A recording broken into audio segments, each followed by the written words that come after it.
ഈ വർഷം പരിശുദ്ധ പിതാവ് ഫ്രാൻസിസ്കൻ വർഷമായിട്ട് പ്രഖ്യാപിച്ചിട്ടുണ്ട്. നമ്മളത് ഒക്ടോബർ 2-ാം തീയതി നമ്മുടെ ദ്രൗപദിയിൽ വിശുദ്ധ ഫ്രാൻസിസ് അസീസിയുടെ നാമത്തിൽ സ്ഥാപിതമായിരിക്കുന്ന പൂന്തോപ്പ് ഇടവകയിൽ വെച്ച് നമ്മളത് ആഘോഷമായിട്ട് കൊണ്ടാടുന്നുണ്ട്. ഫ്രാൻസിസ്കൻ ആത്മീയതയുടെ മുഴുവൻ ഒരു അടിസ്ഥാനം ഉപേക്ഷയാണ്. ഞങ്ങളെല്ലാം ഉപേക്ഷിച്ച് നിന്നെ അനുഭവിച്ചിരിക്കുന്നു. ധനവാൻ സ്വർഗരാജ്യത്തിൽ പ്രവേശിക്കുക ദുഷ്കരമാണ്. ധനവാൻ സ്വർഗരാജ്യത്തിൽ പ്രവേശിക്കുന്നതിനേക്കാൾ എളുപ്പം ഒട്ടകം സൂചിക്കുഴയിലൂടെ കടന്നു പോവുകയാണെന്ന് കർത്താവ് വളരെ കഠിനമായി ധനവാന്മാരെ കുറിച്ച് പറയുന്നു. ധനവാനെ കുറിച്ച് ഇത്രയും കുഴപ്പം പിടിച്ച കാര്യങ്ങളൊക്കെ പറയുന്നുണ്ടെങ്കിലും ധനമില്ലാതെ ഒന്നും നടക്കുകയില്ലെന്ന് നമുക്കറിയാം. പണമില്ലാതെ ഒന്നും നടക്കുകയില്ല. പഴയ നിയമത്തിൽ ദൈവത്തിന്റെ അനുഗ്രഹമായിരുന്നു ധനം, സമ്പത്ത്. ഇതെല്ലാം ദൈവാനുഗ്രഹത്തിന്റെ അടയാളമാണ്. നമ്മളെപ്പോഴും ഒരു ദരിദ്രരായ ഒരു വീട്ടുകാരുടെ കൂട്ടത്തിൽ നിന്ന് ആ വീട്ടിൽ നിന്ന് ഒരു മകൻ വിദേശത്തൊക്കെ പോയി നാട്ടിൽ തിരിച്ചു വന്ന് നല്ല വീടൊക്കെ വെച്ച് കഴിയുമ്പോൾ നമ്മൾ പറയാൻ പോകുന്നത് എന്താണ്? ദൈവം അനുഗ്രഹിച്ചു എന്നാണ് പറയുന്നത്. അപ്പോൾ സാമ്പത്തിക സമൃദ്ധിയെ ദൈവാനുഗ്രഹമായിട്ട് തന്നെ നമ്മൾ എപ്പോഴും കരുതുന്നു. സമ്പന്നര് അതിൽ തന്നെ കുഴപ്പം പിടിച്ച ആൾക്കാരുമല്ല. പക്ഷേ സ്വർഗരാജ്യത്തിൽ പ്രവേശിക്കാത്ത സമ്പന്നൻ ആരാണ്? പുതിയ നിയമത്തിലെ സമ്പന്നൻ ആരാണ്? അത് പങ്കുവയ്ക്കാത്തവനാണ്. ഉള്ളത് തനിക്ക് വേണ്ടി മാത്രം ഉപയോഗിക്കുന്ന ഒരുവൻ. വചനത്തിൽ തന്നെ നമ്മൾ മറ്റൊരു ഉപമ കാണുന്നു. ഒരാൾക്ക് ധാരാളം വിളവുകൾ ലഭിച്ചു. വയലുകളെല്ലാം വിളഞ്ഞു കിടക്കുന്നു. അയാൾ കൃഷി ചെയ്തപ്പോൾ അയാൾക്ക് ധാരാളമായിട്ട് വിളവ് ലഭിച്ചു. അപ്പോൾ അയാൾ എന്താണ് ചെയ്തത്? അയാൾ തൻ്റെ ധാന്യപ്പുരകൾ പൊളിച്ചു പണിയാൻ ചിന്തിക്കുകയാണ്. എന്നിട്ട് ഈ കിട്ടിയ ധാന്യം മുഴുവൻ അവിടെ സംഭരിക്കുകയാണ്. എന്നിട്ട് അയാൾ തന്നോട് തന്നെ പറയും, മനസ്സേ നീ തിന്നുകൂടി ആനന്ദിക്കുക, കാരണം നിനക്കുള്ളതെല്ലാം ഇതാ സംഭരിക്കപ്പെട്ടിരിക്കുന്നു. പക്ഷേ അന്ന് രാത്രി ദൈവം അയാളോട് പറയുന്നു, നിന്റെ ആത്മാവിനെ ഞാൻ ഇന്ന് തിരിച്ചു വിളിക്കാൻ പോവാണ്. അപ്പോ പിന്നെ എന്താണ് ഈ സമ്പത്ത് കൊണ്ട് എന്തു ഫലം എന്ന് ചോദിക്കുന്നു. അവിടെ ഈ ധനവാന്റെ പ്രശ്നം അയാൾക്ക് ധാരാളം വിളവ് ലഭിച്ചു എന്നുള്ളതല്ല. അയാൾ അധ്വാനിച്ചതുകൊണ്ട് വിളവ് ലഭിച്ചു. പക്ഷെ നമുക്കറിയാം, ഒരു കൃഷിക്കാരന് വിതയ്ക്കാനേ സാധിക്കത്തുള്ളൂ. അല്ലെങ്കിൽ വിതച്ച് അത് മുളച്ചു കഴിയുമ്പോൾ ആ ചെടികളെ പരിപാലിക്കാനേ പറ്റത്തുള്ളൂ. ഫലം തരുന്നത് ദൈവം തന്നെയാണ്. അപ്പൊ ദൈവം അയാൾക്ക് ധാരാളമായി ഫലം കൊടുത്തപ്പോൾ അയാളെ കുറിച്ച് മാത്രമേ ചിന്തിച്ചുള്ളൂ. അതാണ് പ്രശ്നം. ധാന്യമെല്ലാം കൂടെ സംഭരിച്ചു വയ്ക്കാൻ ധാന്യപ്പുരകൾ പൊളിച്ചു പണിയുകയാണ്. അതല്ലാതെ അവിടെ കൃഷി ചെയ്യാൻ പ്രാപ്തിയില്ലാത്ത മനുഷ്യരുണ്ട്, കിടപ്പ് രോഗികളുണ്ട്, തീരാവ്യാധികളുള്ളവരുണ്ട്, അവർക്ക് കുടുംബങ്ങളുണ്ട്. എന്നാൽ അവർക്കെല്ലാം വീതിച്ചു കൊടുത്തേക്കാം. ദൈവപിതാവ് എനിക്ക് ധാരാളം സമ്പത്ത് തന്നിരിക്കുന്നു, ധാരാളം വിളവ് തന്നിരിക്കുന്നു, നമുക്ക് എല്ലാവർക്കും കൂടെ ഇത് പങ്കിട്ടെടുക്കാമെന്ന് പറയുകയല്ലായിരുന്നു. മറിച്ച് തനിക്ക് വേണ്ടി, തനിക്ക് തിന്നുകുടിച്ച് ഉന്മത്തനാകാനായിട്ട് അത് മുഴുവൻ സംഭരിച്ചു വെക്കാനുള്ള പദ്ധതികളാണ് അയാൾ ഇട്ടത്. അതുകൊണ്ടാണ് അയാൾ എന്തോരു മണ്ടനാണ് എന്ന് സുവിശേഷം വിശേഷിപ്പിക്കുന്നു. മൂഢനായ ധനികൻ. പ്രിയപ്പെട്ടവരെ, സ്വർഗരാജ്യത്തിൽ പോകാത്ത ധനികൻ പങ്കുവയ്ക്കാത്തവരാണ്. ധനം അതിൽ തന്നെ കുഴപ്പം പിടിച്ച കാര്യമല്ല. അത് ദൈവാനുഗ്രഹമായിട്ട് കരുതുന്നതിൽ തെറ്റില്ല. കാരണം അധ്വാനിക്കുന്നവന് സമൃദ്ധി ഉണ്ടാകും, അലസന് സമൃദ്ധി ഉണ്ടാവില്ല. അധ്വാനിക്കുന്ന എല്ലാവർക്കും സമ്പത്ത് ഉണ്ടാവും. ഏതെങ്കിലുമൊക്കെ തരത്തിൽ സമ്പത്ത് ഉണ്ടായിക്കൊണ്ടേയിരിക്കും. അതുകൊണ്ട് അതിൽ തന്നെ കുഴപ്പം പിടിച്ച കാര്യമില്ല. പക്ഷെ ഉള്ളത് പങ്കുവയ്ക്കാതെ ജീവിക്കുന്നത് അതാണ്. അതുകൊണ്ടാണ് ക്രൈസ്തവ സന്ദേശം പ്രഘോഷിക്കപ്പെട്ടിടത്തെല്ലാം നമ്മൾ ഈ പങ്കുവയ്പ്പിന്റെ ആത്മീയത ജീവിച്ചിട്ടുണ്ട്. നമ്മളെപ്പോഴും എന്തേലും സമ്പത്താണ് നിങ്ങൾ ഓരോരുത്തരും പങ്കുവയ്ക്കുന്നത് ഓരോരോ കാര്യങ്ങൾക്ക് വേണ്ടി. നമുക്കിപ്പോ വെള്ളപ്പൊക്കം ഉണ്ടായി, ഒത്തിരി കുടുംബങ്ങൾ വെള്ളത്തിലാകുന്നു. നമ്മുടെ അതിരൂപത കുടുംബം മുഴുവൻ കൂടെ പങ്കുവയ്ക്കുകയാണ്. നമുക്കുള്ളത് അവർക്കായിട്ട് നമ്മൾ ഏതെങ്കിലുമൊക്കെ തരത്തിൽ നൽകാനായിട്ട് ആരംഭിക്കുകയാണ്. അതുപോലെ നമ്മുടെ ഇടവകയിൽ ഒരാൾക്ക് വീടില്ല, പലപ്പോഴും നമ്മളെല്ലാവരും കൂടി അവർക്ക് വീട് പണിത് കൊടുക്കാറുണ്ട്. രോഗികളായ സഹോദരങ്ങളെ സഹായിക്കാൻ നമ്മൾ മുന്നിട്ടിറങ്ങാറുണ്ട്. നമ്മൾ അറിയാതെ തന്നെ നമ്മൾ കുറെയൊക്കെ പങ്കുവയ്ക്കുന്നവരാണ്. ഇനി പണം കൊടുക്കാൻ പറ്റാത്തവര് അവരുടെ ആരോഗ്യം നൽകുന്നുണ്ട്. അവരുടെ കഴിവുകൾ സമർപ്പിക്കുന്നുണ്ട്. അങ്ങനെ പങ്കുവയ്ക്കാനുള്ള നിരന്തരമായ ഒരു മനസ്സ്, അത് ഈ ക്രൈസ്തവമായ ആത്മീയതയുടെ ഫലമാണ്.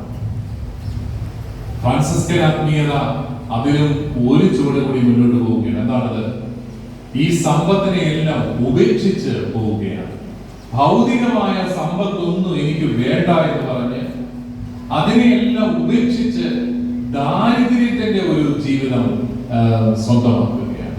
നിങ്ങൾക്കറിയാം, ദാരിദ്ര്യം അതിൽ തന്നെ ഒരു പുണ്യമാണെന്ന് പറഞ്ഞാൽ അത് എത്ര പേര് വിശ്വസിക്കും?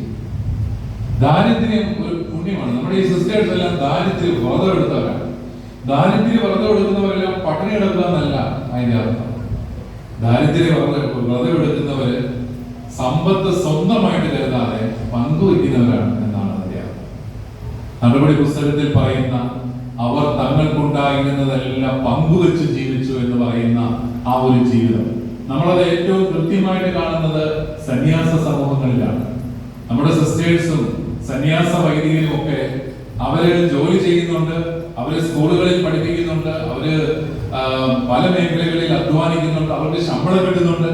പക്ഷെ അവരതൊന്നും സ്വന്തമായിട്ട് എടുക്കാതെ തങ്ങൾക്കുള്ളതെല്ലാം പൊതുവായിട്ട് കരുതി അവർ ജോലി ചെയ്യാൻ കഴിവില്ലാത്തവർക്കും ജോലി ചെയ്യാൻ കഴിവുള്ളവരും എല്ലാവരും ഒരുപോലെ ജീവിക്കുന്ന അവസ്ഥയാണ്. അത് ദാരിദ്ര്യ വ്രതമെടുത്ത് ജീവിക്കുന്നവരാണ്. ഫ്രാൻസിസ് തന്റെ ജീവിതത്തിൽ കുറെയൊക്കെ ദരിദ്രനായിട്ട് തന്നെ ജീവിക്കാൻ ആഗ്രഹിച്ചു എന്നുള്ളതാണ് നമ്മൾ മനസ്സിലാക്കുന്നത്. അൽഫോൻസാമയും ആ ദാരിദ്ര്യത്തിന്റെ ആത്മീയതയാണ് തിരഞ്ഞെടുത്തത്.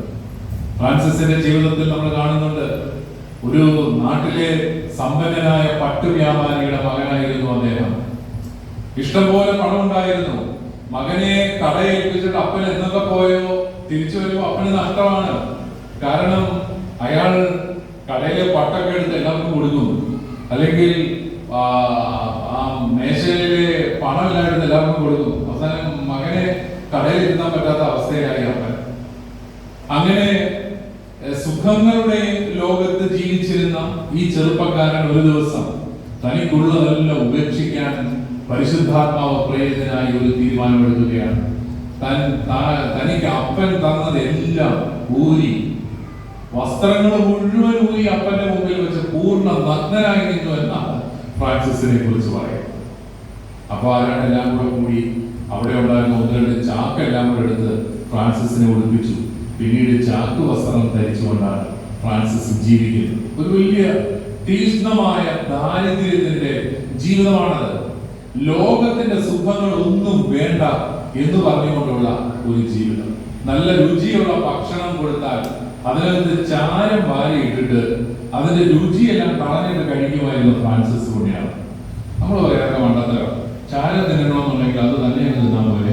ഇതെന്തിനാണ് ഇതെടുത്ത് ഭക്ഷണത്തിനകത്ത് കിളക്കി അത് ഉള്ള ടേസ്റ്റ് കളയുന്നു? രുചിയായിട്ട് ഭക്ഷണം കഴിച്ചിട്ട് ഇനി ചാരം തിന്നണമെന്ന് നിർബന്ധമുണ്ട്. അതൊരു പ്ലേറ്റായിട്ട് കഴിച്ചു, അത്ര അതാണ് നമ്മുടെ പ്രായോഗിക ബുദ്ധി. പക്ഷെ ഫ്രാൻസിസ് ഈ ഇന്ദ്രിയങ്ങൾക്ക് സുഖകരമായതിനെല്ലാം അദ്ദേഹം ത്യജിക്കുകയാണ്. വലിയ ഒരു യുദ്ധം ലോകത്തിന്റെ സുഖങ്ങളോട് അദ്ദേഹം നടത്തുകയാണ്. അങ്ങനെ ഒരു സവിശേഷമായ ഒരു ആത്മീയത അദ്ദേഹത്തിന്റെ കൂടെ കൂടാൻ ഇഷ്ടംപോലെ ചെറുപ്പക്കാരുണ്ടായി. കാരണം ഏറ്റവും ചലഞ്ചിങ് ആയിട്ടുള്ള ഒരു ജീവിതമാണ്. ലോകത്തിന്റെ സുഖങ്ങളോട് സന്ധി ചെയ്യുമ്പോൾ നമ്മുടെ ജീവിതത്തിൽ നിന്ന് വെല്ലുവിളിയെല്ലാം അകന്നു പോവുകയാണ്. വെല്ലുവിളിയില്ലാത്ത ജീവിതമാണ്. ഇന്നും അമേരിക്കയിലും യൂറോപ്പിലും ഒക്കെ അതിദാരിദ്ര്യത്തിൽ കഴിയാൻ ആഗ്രഹിക്കുന്ന ചെറുപ്പക്കാര് അവരുടെ എണ്ണം കൂടുകയാണ് എന്നാണ് പറയുന്നത്. കടുത്ത വ്രതങ്ങൾ എടുക്കുന്ന സന്യാസ സമൂഹങ്ങളിൽ ചേരാൻ ചെറുപ്പക്കാർ ഇങ്ങനെ ക്യൂ നിൽക്കുകയാണ് എന്ന് പറയുന്നത്. എനിക്ക് തന്നെ ഒരു സന്യാസ സമൂഹത്തെ പരിചയമുണ്ട്. ഒത്തിരി ചെറുപ്പക്കാര് നല്ല ദാരിദ്ര്യം ജീവിക്കുന്ന ഒരു സമൂഹം. കാരണം അത് ലോകത്തിന്റെ ഒഴുക്കിനെതിരെയുള്ള ഒരു ഒഴുക്കാണത്. ഒഴുക്കിനെതിരെ നീന്തുകയാണത്. ലോകത്തിന്റെ സുഖങ്ങളുടെ ഒരു സംസ്കാരത്തിൽ പോകാതെ അതിനെതിരെ നിൽക്കുകയാണ്. ഒരു പുതിയ ഒരു സംസ്കാരം അവര് കാട്ടിക്കൊടുക്കുകയാണ്. നിങ്ങൾ ഈ പറയുന്ന സുഖങ്ങളും സൗകര്യങ്ങളും ഒന്നും ഇല്ലെങ്കിലും ജീവിക്കാനാവും. ഞാൻ കുറെ നാളുകൾക്ക് ഒറീസയിലെ ഒരു ഗ്രാമം സന്ദർശിക്കാനായിട്ടിടയായി. നമ്മുടെ അച്ഛന്മാർ ഇപ്പൊ അവിടെ ജോലി ചെയ്യുന്നുണ്ട്. അവിടെ ചെന്നപ്പോൾ അവിടെ 100ഓളം കുടുംബങ്ങളുള്ള ഒരു വില്ലേജിൽ ഞാൻ എത്തി. അപ്പോ ഞാൻ അവരോട് ചോദിച്ചു, അവരെന്താണ് ഭക്ഷിക്കുന്നത്? അവർക്ക് ചോറും ഉപ്പും മാത്രമായി. ചോറും ഉപ്പും കിട്ടിയാൽ, ഉപ്പ് ഒഴിച്ച് ചോറ് കിട്ടിയാൽ അത് തന്നെ വാരി തരുന്ന ആൾക്കാർ കേരളത്തിലുണ്ടോ എന്ന് എനിക്ക് സംശയം. നമ്മുടെ പിള്ളേർക്ക് പോലും ഇത് കൊടുത്താൽ അവരെന്നാണ്, അവർക്കത് കിട്ടിയാൽ അവർ വളരെ സംതൃപ്തരാണ്, അവർ വളരെ ഹാപ്പിയാണ്. അവരുടെ മുഖത്തൊന്നും ഒരു സങ്കടവും ഞാൻ കണ്ടില്ല. ഞാൻ ചെന്നത് പ്രമാണിച്ച് അവർക്കെല്ലാം ശകലം ചിക്കനും കൂടെ കൊടുത്തു. അത് ഭയങ്കര സന്തോഷമായത്. അവർ ഭക്ഷണം കഴിച്ച ഉടനെ അവരെല്ലാവരും കൂടെ വന്ന് വട്ടത്തിൽ നിന്ന് ഡാൻസോട് ഡാൻസാണ്. നമ്മളെ കൂടെ കൈ പിടിച്ച് അതിനകത്ത് കയറ്റി എല്ലാവരും കൂടെ ഡാൻസ് കളിക്കും. വലിയ സന്തോഷമുള്ള ഒരു സംഭവമാണ്. ഞാൻ തിരിച്ചു പോരുമ്പോൾ എന്റെ മനസ്സിൽ തോന്നിയത്, ഇവര് നമ്മളെയൊക്കെ പരിഹസിക്കുകയാണ്. നിങ്ങൾക്ക് ഇത്രയും സൗകര്യങ്ങൾ ഉണ്ടായിട്ട് നിങ്ങൾക്ക് സങ്കടമാണ്, നിങ്ങൾക്ക് ഇഷ്ടംപോലെ ഭക്ഷണം ഉണ്ടായിട്ട് നിങ്ങൾക്ക് ഇപ്പോഴും ദുഃഖമാണ്.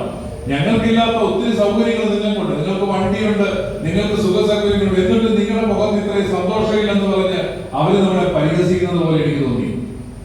നമ്മുടെ കോവിഡ് കാലത്തും നമ്മളെ ദൈവം പഠിപ്പിച്ച ഒരു പാഠമല്ലേ, ഗവൺമെന്റിൽ നിന്ന് കിട്ടുന്ന കിറ്റ് കൊണ്ട് ഒരാഴ്ചയൊക്കെ കഴിയാമെന്ന് നമ്മൾ പഠിച്ചു, നമ്മൾ മര്യാദയ്ക്ക് പഠിച്ചു.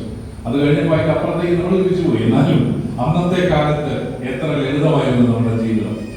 അപ്പൊ നമുക്ക് ഈ ഒരു കാഴ്ചപ്പാടുകളിലെ നമ്മുടെ ലോകത്തിന്റെ സുഖങ്ങളോടുള്ള വ്യത്യസ്തമായ ഒരു കാഴ്ചപ്പാട് രൂപീകരിക്കാൻ സാധിക്കുക.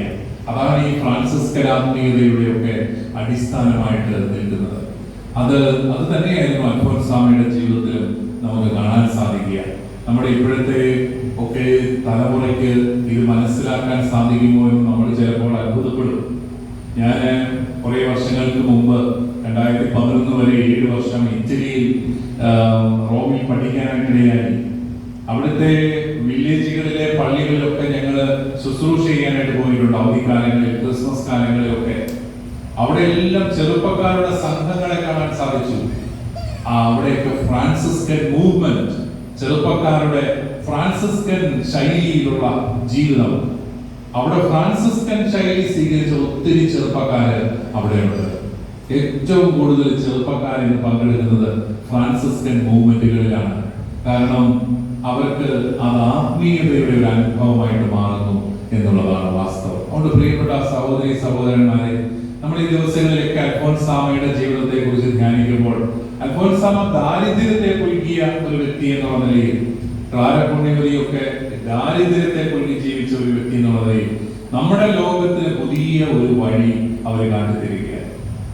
നിങ്ങളീ പറയുന്ന സുഖങ്ങളും സൗകര്യങ്ങളും ഇല്ലാതെ ഈ ലോകത്ത് ജീവിക്കാൻ സാധിക്കുമെന്ന്, നിങ്ങൾ ഈ ലോകത്ത് പലതും ഉപേക്ഷിക്കുമ്പോൾ നിങ്ങൾക്ക് സ്വർഗരാജ്യത്തിൽ നിത്യജീവൻ അവകാശമാക്കാൻ സാധിക്കുമെന്നൊക്കെയുള്ള വലിയൊരു പാഠം നമുക്ക് ഒരു കാട്ടിത്തരികയാണ്. ഈ ലോക ജീവിതം സുഖകരമാക്കാനല്ല നമ്മൾ പരിശ്രമിക്കേണ്ടത്, നിത്യജീവൻ നേടാനാണ്. ഈ ലോക ജീവിതത്തിന് അപ്പുറത്തുള്ള ജീവിതം സുഖകരമാക്കണമെങ്കിൽ, സ്വർഗത്തിലെ നമ്മുടെ ജീവിതം സുഖകരമാക്കണമെങ്കിൽ, ഈ ലോകത്തിൽ ദാരിദ്ര്യവും കഷ്ടപ്പാടുകളും വേദനകളും ഒക്കെ ജീവിതത്തിന്റെ ഭാഗമായി സ്വീകരിക്കാൻ നമ്മൾ തയ്യാറാകണമെന്ന് നമ്മളെ പഠിപ്പിക്കുന്ന വിശുദ്ധരാണ് ഇവരെല്ലാം. അതുകൊണ്ട് ആ വിശുദ്ധിയുടെ മാതൃകകൾ സ്വീകരിച്ചുകൊണ്ട് ആ ആത്മീയതയെ പുൽകുവാൻ നമുക്ക് എല്ലാവർക്കും സാധിക്കട്ടെ എന്ന് പ്രത്യേകമായിട്ട് ഞാനും ആഗ്രഹിക്കുകയും പ്രാർത്ഥിക്കുകയും ചെയ്യുന്നു. ദൈവം നിങ്ങളെല്ലാവരെയും സമൃദ്ധമായി അനുഗ്രഹിക്കട്ടെ.